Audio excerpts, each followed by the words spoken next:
rebounding. Got to get it in. Does to Smith. Jabari for three and the win. Yeah! He got it! Style personally is very upfront, honest, and blunt to an extent. I think the players respect that honesty, straightforwardness. I'm a very relatable guy to the players, and that's what I try to build those relationships. They know I'm going to coach them hard and coach them the right way, and I think a lot of these guys respect that. So that's the first part.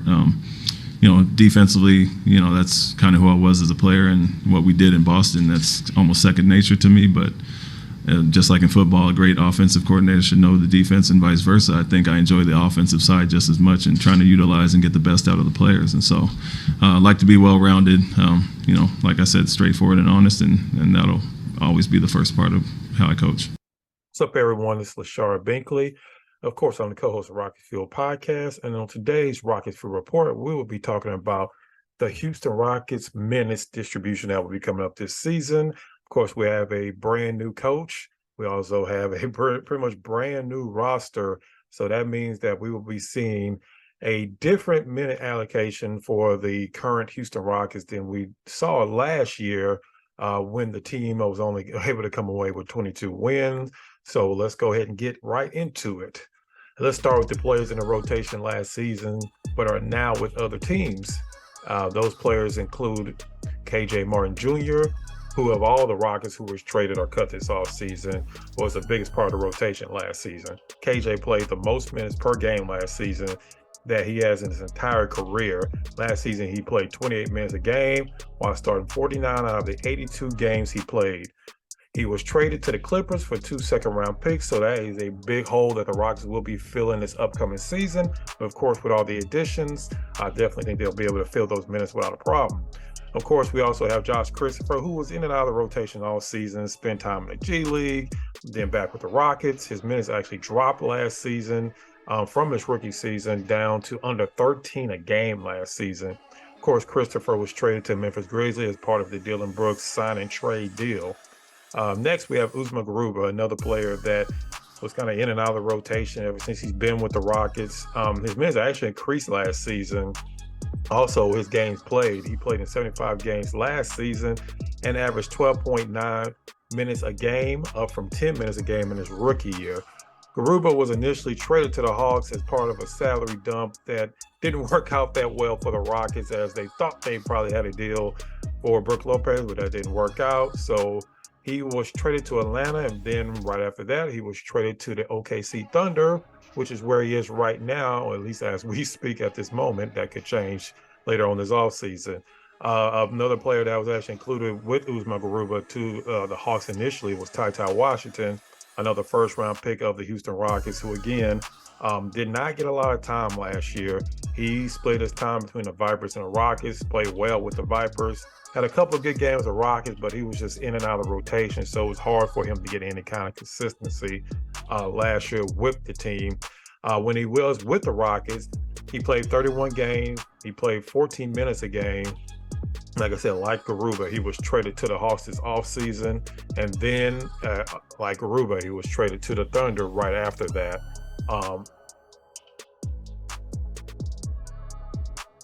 Let's move on to the players that are actually coming into the Rockets next season. Let's start with the draft, as the Rockets were able to bring in 2 top 10 talents last year, and Amen Thompson and Cam Whitmore. Both players, like I said, were at most of the offseason, and a lot of the draft process were considered 2 top 10 talents. Whitmore, he went to the Rockets at number 20. He fell all the way down from a projected top 5 pick all the way down to 20, so the Rockets didn't have to give up anything to actually bring him in. But as far as other players that they brought in via free agency, they brought in Fred VanVleet on a 3-year deal. Fred VanVleet played 36.7 minutes a game last season, which was the second most ever in his career. Dillon Brooks was part of the sign and trade deal, of course, that I spoke of earlier, and that led him a 4-year contract with the Rockets. Brooks played 30.3 minutes per game last season, which was also a career high for him. Rockets also added some front court depth when they brought in Jock Landale on a 4-year deal, even though only 1 year is guaranteed. Landale in his second season increased his minutes from 10.9 with the Spurs in his rookie season to 14.2 with the Suns last season. Of course, we saw him also play a good amount of minutes in the playoffs over DeAndre Ayton in the Suns' playoff loss to the Denver Nuggets. So that's something that you might want to keep in mind when you're talking about Jock Landale's minutes going forward. Jeff Green was another vet that the Rockets brought in. He signed a 2-year deal. Of course, he was the power forward / center for the Denver Nuggets last year, and he actually played in 19 and a half minutes per game last year and played some minutes during a championship run during the playoffs as well. So he's definitely a valuable piece coming in. He's in the 16th season. The fact that he's still playing close to 20 minutes a game is actually pretty remarkable. Of course, lastly, they also brought in Aaron Holiday, a veteran combo guard, on a 1-year deal. Holiday played only 13.4 minutes per game for the Hawks last season, which was a career low for him. Of course, he brings you some depth in the backcourt position. Also, he's actually one of the better shooters in the league, even though he had a pretty low volume last season. But he's still a 40% three-point shooter, which would definitely help on a team that struggles to find shooters up and down the roster. And let's go ahead and get into the actual minutes that will be distributed next season. Of course, these can fluctuate. They can go up and down depending on who's playing well, who's injured, who's in and out of the lineup. So this isn't an exact science, but this is kind of an estimate of what I think that the Rockets will be doing with their minutes in this upcoming season. Of course, so in the starting lineup, I'm expecting to see Fred VanVleet, Jalen Green, Dillon Brooks, Jabari Smith, and alperensengun. Now, we've heard of some rumblings about Kevin Porter Jr. may start, but there's just no way I can see him starting. Oh, definitely not over Jalen Green or even Dillon Brooks, just because you just signed Dillon Brooks to a 4-year guaranteed deal. Just no way, at least to start off with, Dillon Brooks is coming off the bench. So I'll be pretty shocked if that's not the starting lineup going into next season. Let's start the point guard position. Of course, Fred VanVleet comes in. He's going to be taking over as a starting point guard for Kevin Porter Jr. He, like I said earlier, played the second most minutes of his career per game last season, and that led to some of the issues that you saw, especially during the end of the season. A lot of people I talked to that cover the Raptors fans, they said that Nick Nurse liked to run his starters basically into the ground because he had no confidence in their bench. So that's why Fred VanVleet played almost 37 minutes a game last season, and that's why his play kind of dropped off toward the end of the season, because he was definitely playing tired towards the end of the year. And I think that's something that MA will keep in mind when he's playing Fred VanVleet this year. Also, you factor in the fact that you have Amen Thompson. Kevin Porter Jr. will play some point guard as well, something I'll talk about a little bit later. And I think that you're going to probably get around an average of 32 minutes a game for Fred VanVleet. I think that's a really good number for him. He'll also play some backup shooting guard as well. Maybe he'll play some with Amen Thompson. They'll play together in the backcourt. So there's a lot of different combinations the Rockets will be able to do this upcoming season. So like I said, I see Fred VanVleet playing around 32 minutes a game. That will help preserve him better, especially towards the end of the year, so you're not running him into the ground like Nick Nurse did most of last season. Let's move on to the Rockets. Jalen Green, a shooting guard. I think last year he played 34 minutes a game, but keep in mind that was on a 22-win team. So minutes weren't exactly a problem for Jalen Green last year. I still see him playing around the same amount this year just because the Rockets don't have a traditional shooting guard to back him up. Now, like I said earlier, Fred VanVleet may play some backup shooting guard. You may even see Kevin Porter Jr. playing some backup shooting guard. But I still think you will see Jalen Green around 32 to 34 minutes per game next season, just because this will be his third year. This will be a year for him to take that next step with the Houston Rockets.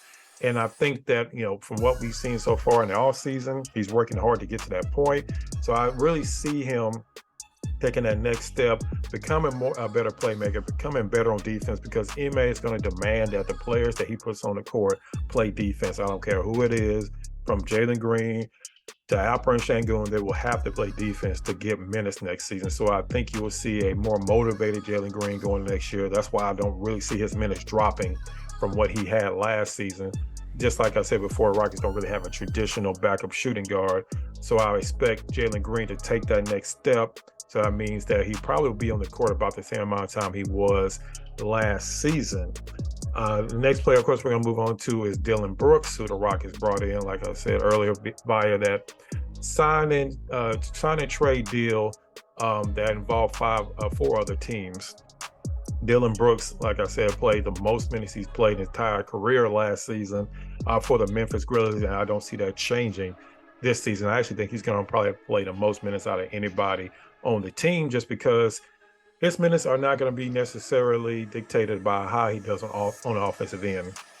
He's going to give great defense, something like I said, MA really values a lot as a head coach. So Dillon Brooks being your best perimeter defender, your best defender overall, he's going to be guarding multiple players. He's going to be guarding the other team's best point guard, the other team's best wing player. And we know in the NBA today, point guard and wing is like two of the positions that are usually going to have the best offensive players on the opposing team. So Dillon Brooks is going to be on the court a lot, playing those best defenders, especially in crunch time when you're going to need to get those stops.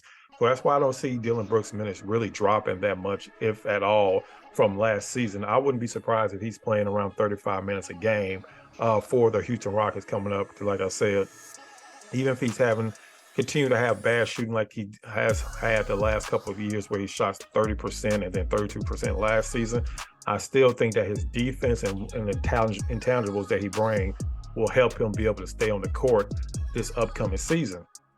Let's move on to Jabari Smith, who out of everybody in Summer League probably had the best Summer League, even though he only played 2 games. I expect him to play some backup 5 this year, which may cut into some other players come off the bench minutes like Jeff Green or even Jock Landale. So last season, he played 31 minutes a game.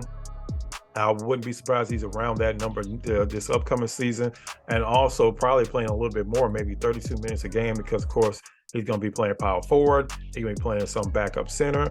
It just kind of all depends on if he improves his defense from what we saw in the Summer League, what we saw from him in college.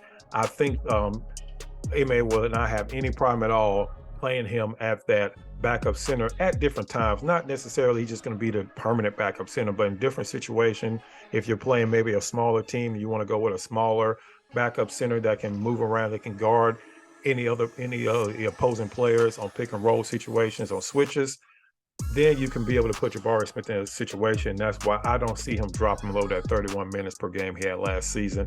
Even with Tyrese Easton as well as he's playing, I still see Jabari Smith playing around that 32 minutes a game this upcoming season. Of course, last but not least is Alperensengun, the Rockets starting center. We all know how the minutes was a constant discussion in his rookie year, even some last year, especially when they decided to start Bruno Fernando at the beginning of the year.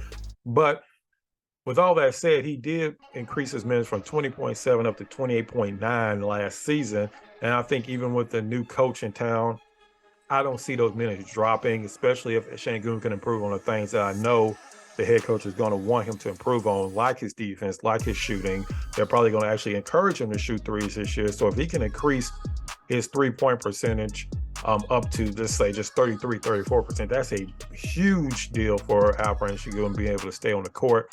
And I think the Rockets won't be using him in drop coverage as much as Coach Silas did the last couple of seasons, because that's not really necessarily his strength. It's dropping back in the coverage and trying to guard faster point guards coming at him at full speed. So I think that you will see an improvement on defense from Sengun, which will actually lead to him being able to play on the court more, and also being able to stay out of foul trouble will be a huge deal for him to play. I say at least 30 minutes per game next season as he looks to improve, going into another season where he will get the minutes that he will need to show that he can not just be a great post player, a good playmaker, but an overall good center that can actually defend the basket, something the Rockets are definitely going to need. Even with the better backups, I still see Sengun minutes being around that 30 minutes per game mark.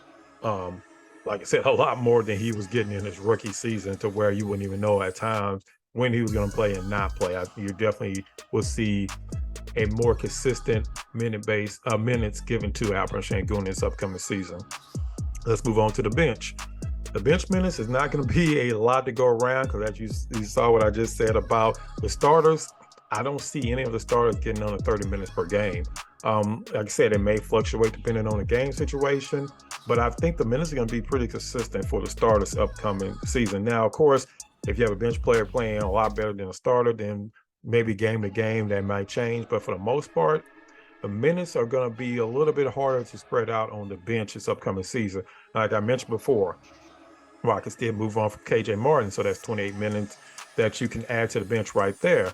But you also got to keep in mind, Jae'Sean Tate did not play a lot last season, and the Rockets really still do value Jae'Sean Tate. The Rockets front office and the coaching staff really do value Jae'Sean Tate. So I don't see minutes for Darius Day or for Hudgens. I just think that they'll probably still be spending a lot more time with the Vipers. Cam Whitmore, who I mentioned earlier, even though he played great, was the Summer League MVP. I think at the beginning of the season, he's probably going to start with the Vipers so he can get those 30 minutes a game because, as I'm about to tell you right now, just not going to be a lot of minutes to go around when it comes to players coming off the bench. So that leaves KPJ, Tyrese Easton, Jae'Sean Tate, Jock Landale, Jeff Green, and Aaron Holiday to an extent, even though I don't really see Aaron Holiday getting minutes on a consistent basis. With Kevin Porter Jr., I think he'll get the most minutes off the bench out of any of the players I just mentioned, just because he'll be playing multiple positions. He'll be playing backup point guard, he'll be playing some backup shooting guard. Also, he can also play small forward, which is a position he played a lot coming out of college when he was with the Cavaliers. So I think that will help him be able to stay on the court. He may not be getting the same minutes he got as a starter the last couple of years, but he will be getting, I think, close to 25, 30 minutes a game. And it may even be some games that he actually finishes, depending on what rotations or what line Coach Ime wants to put out on the court to end games. So that's why I don't really see his minutes dropping a lot. His role is going to change. But like I said, I still see him playing like 25, 30 minutes a game just because he can play multiple positions. I mean, honestly, he's probably the Rockets' most versatile player if you really think about it, with all the different positions he can play and the different styles of basketball he's going to be able to play coming off the bench. The next player, of course, is Tyrese Easton, who surprised a lot of people last season and continued to play well in the Summer League. Like I said, Jabari Smith may have had the best 2 games, but Tyrese Easton was not too far behind in the 2 games he played in the Summer League. And with KJ now with the Clippers, that should give Tyrese Easton a clear path to be the backup power forward, and at time play some small forward, but I think for the most part he'll be Jabari Smith's backup this upcoming season. And coming off that strong season, I see Tyrese Easton playing around 24, 25 minutes a game, just because, like I said, surprisingly enough, he was the Rockets' if not best shooter, second best shooter last season, something I don't think anybody saw coming into last season. So with Tyrese Easton being able to play small forward or power forward, like I said, I can see him playing around that 24, 25 minutes a game. But if he keeps playing the way he's playing, he can put some pressure on Dillon Brooks, maybe not this season, but the upcoming seasons, and even Jabari Smith. If Jabari Smith's not having a good game, I don't see the coaching staff having any problem putting Tyrese Easton in and letting him finish out a game. I think this is a different era for the Houston Rockets. It's not going to be any, hey, this guy has to play because we're trying to develop him. They're going to go with whoever's playing the best. So, like I mentioned earlier, you have 240 minutes in a regulation game. So these minutes are going to fluctuate from situation to situation. We may see Tyrese Easton at some point starting some games. I mean, who knows how it's going to work out, but at least to start the season, he's still going to get a good amount of minutes off the bench, regardless of who's playing in front of him. And as I mentioned earlier, that doesn't leave a lot of minutes for players like Londale, like Green, Jeff Green, that is, Jae'Sean Tate, and Aaron Holiday. That probably leaves around 15, 20 minutes to kind of divvy up between those. And again, with Londale and Green, I think it's going to be a situational type thing. If they need somebody that can spread the floor a little bit better, or they can guard players out of the perimeter, they may go with Jeff Green at backup center. If they need somebody to bang down low and to be able to get rebounds, then they'll go with Jock Landale. So I think they're going to be kind of flip-flopping all year long to see who's going to be playing those minutes. I think to start, Jock Landale would get the minutes, but I think that eventually, don't be surprised if you see Jeff Green gets some of those minutes as well, because even at year 16, he's still a very valuable player in the NBA. And then that leaves Jayshawn Tate, who may be that kind of the odd man out when it comes to these minutes, because maybe he gets some minutes at backup small forward, but then again, you have to factor in maybe Kevin Porter Jr. is playing in that position. It kind of depends on what they do with Kevin Porter Jr.